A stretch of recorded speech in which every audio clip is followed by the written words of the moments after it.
అందరికీ నమస్కారం. ముఖ్యంగా నా పాత్రికేయ సోదరులకు భారతీయ జనతా పార్టీ మైనారిటీ మోర్చా ఆధ్వర్యంలో ఈరోజు పిలుపు మేరకు చేసిన పాత్రికేయ సోదరులకు మరొకసారి నమస్కారం తెలుపుతూ ఈరోజు ఈ ప్రెస్ మీట్ పెట్టడానికి ముఖ్య ఉద్దేశం ఏమిటంటే, గత 4 రోజుల ముందు ఉత్తరప్రదేశ్లో నర్సింగ్ ఆనంద్ గారు అనే ఒక హైందవ గురూజీ ప్రాఫిట్ హజరత్ మొహమ్మద్ ముస్తఫా సల్లల్లాహు అలైహి వసల్లం గారి పైన అనుచిత వ్యాఖ్యలు చేశారు. వారు దానికి ఉద్దేశించి ఈరోజు ఈ ప్రెస్ మీట్ పెట్టడం జరిగింది. రానున్న దసరా పండుగ రోజు రావణాసురుడితో పాటు ప్రాఫిట్ మొహమ్మద్ ముస్తఫా సల్లల్లాహు అలైహి వసల్లం గారి దహన సంస్కారాలు కూడా చేయాలని వారు అనుచిత వ్యాఖ్యలు చేశారు. దానికి ఉద్దేశించి ఈరోజు ముఖ్య ఉద్దేశం, ఈ కార్యక్రమం ముఖ్య ఉద్దేశం కాబట్టి, సనాతన ధర్మం అంటేనే భగవద్గీతలో స్పష్టంగా లిఖించబడింది కాబట్టి సర్వే జనా సుఖినో భవంతు. ఒకవేళ ఆ నర్సింగ్ ఆనంద్ గారు భగవద్గీతని పూర్తిగా చదివి ఉంటే, భగవద్గీతని పూర్తిగా వారు చదివి అర్థం చేసుకుని ఉంటే ఇలాంటి అనుచిత వాక్యాలు వారు చేయరు. దాదాపు వారికి నాకు తెలిసి సనాతన ధర్మం పట్ల కానీ భగవద్గీత పట్ల కానీ పూర్తి అవగాహన లేదని నేను అనుకుంటున్నాను. సనాతన ధర్మం అంటే సర్వే జనా సుఖినో భవంతు.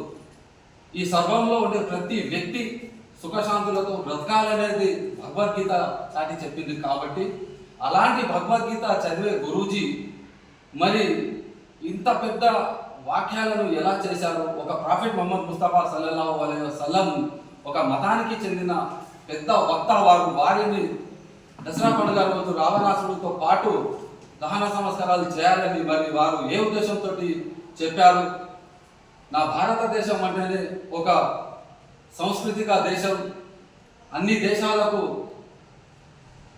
ప్రపంచ దేశాలలో శాంతిని పంచే భారతదేశంలో ఉంటూ అది ఒక దేశంలో అతిపెద్ద రాష్ట్రమైన యూపీలో ఒక ధార్మిక సంస్థలో వారు ఈ వ్యాఖ్యలు చేయడం సరైనది కాదు. మీరు ఆలోచన విధంగా చెప్పారు, లేక జనాలు చప్పట్లు కొడుతున్నారని ఏదో నోరు జారారో అది మీ విఘ్నతకి మేము వదిలిపెడుతున్నాము.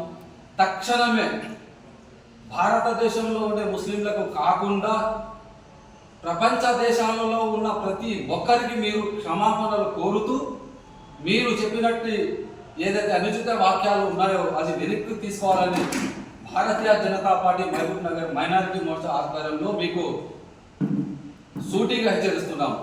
ఒకవేళ శాంతిభద్రంగా ఈ సమస్యను పరిష్కరించకపోతే రానున్న రోజుల్లో లా అండ్ ఆర్డర్ని మరి చేతిలో తీసుకోవాల్సిన అవసరం కూడా ఉంటుందని ప్రభుత్వానికి కూడా నేను కోరుతున్నాను. దయచేసి నా దేశం అంటేనే శాంతియుతంగా ఉండే దేశం కాబట్టి, ప్రపంచానికి చాటి చెప్పిన దేశం భారతదేశం. అలాంటి దేశంలో హిందూ, ముస్లిం, సిక్, సాయి, హమ్ సబ్ భాయ్ భాయ్ అంటూ ఏకమై దేశాన్ని ముందుకు తీసుకెళ్తున్న ఈ దేశానికి మీలాంటి గురువులు కానీ, మీలాంటి బాబాలా కానీ ఇలాంటి అనుచిత వ్యాఖ్యలు చేస్తే దేశం అల్లకల్లోలం అవుతుంది. దేశానికి ఎలాంటి మనము మెసేజ్ ఇవ్వగలుగుతాం? దేశంలో అందరం ఏకమై బ్రతుకుతున్న ఈ సమయంలో, ఈ తరుణంలో ఇలాంటి అనుచిత వాక్యాలు మీరు చేయడం సబబు కాదు. చెప్పిన మాటలు మీరు తక్షణమే రిజైన్ చేసుకోవాలి. సమాజానికి మీరు క్షమాపణలు కోరాలి. కోరి శాంతియుతంగా ఈ దేశాన్ని మనము ముందుకు తీసుకెళ్ళాలి. అదేవిధంగా దేశంలో అతిపెద్ద రాష్ట్రమైన యూపీ రాష్ట్ర ముఖ్యమంత్రి వర్యులు వారు కూడా ఒక సన్యాసి బాబా కాబట్టి వారికి కూడా చాలా సమాజం పైన, భగవద్గీత పైన చాలా వారికి ఉన్న విశ్వాసం గొప్పది. కాబట్టి యోగి ఆదిత్యనాథ్ గారు మీరు పరిపాలన చేస్తున్న రాష్ట్రంలో, మీరు ముఖ్యమంత్రిగా ఉన్న రాష్ట్రంలో ఇలాంటి బాబాలు ఇలాంటి అనుచిత వ్యాఖ్యలు చేయడం సబబు కాదు. తక్షణం మీరు అక్కడ ఉన్న ప్రభుత్వం వారిని అరెస్ట్ చేసి జైలుకి పంపించాలని మీకు కూడా విన్నవించుకుంటూ